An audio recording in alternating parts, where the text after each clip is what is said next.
Georgia State Trooper dies while protecting and serving his community, and the entire law enforcement community now mourning a friend and colleague killed in the line of duty. Authorities say Trooper Chase Redner died at Grady Memorial Hospital this morning after being struck by a car overnight. Atlanta News First Don Shipman is live at Georgia State Patrol headquarters in Southeast Atlanta. What a loss, Don.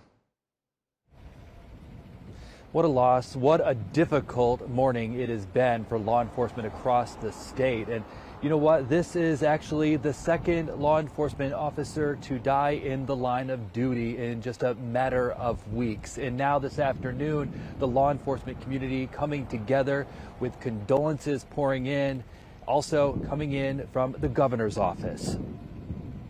Georgia State Patrol mourning the loss of one of their own. Trooper First Class Chase Redner, a 7-year member of the Georgia State Patrol, was killed after being hit by a car overnight while responding to a deadly crash investigation on I-75 North in Clayton County. Governor Brian Kemp posting condolences on social media, saying in part, "Marty, the girls, and I are devastated by the news of Trooper Chase Redner's sudden and tragic passing. Our hearts are broken for his mother and fiancé, for his friends and community, and for the entire Department of Public Safety family." A huge response from emergency crews overnight. The northbound side of 75 was shut down for hours as investigators processed 2 deadly crash sites in the midst of a construction project.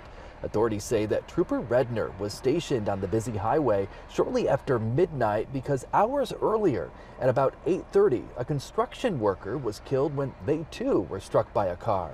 Redner, who worked GSP's Specialized Collision Reconstruction Team, is the second patrolman to die in the line of duty in less than a month. On January 28th, Trooper Jimmy Sineskar was killed while attempting to stop a motorcycle for a traffic violation. And this afternoon, the Dawson County Sheriff's Office also sending condolences. They posted on social media saying that Redner was a part of a podcast that they would put out. And they said that he left a lasting impression. Also hearing from a former high school teacher calling Redner a bright spot in their day each and every day. We still don't know if the driver of the vehicle that hit Trooper Redner is going to be facing any charges. Both of those crashes are still under investigation. We're live outside of Georgia State Patrol. Don Shipman, Atlanta News First.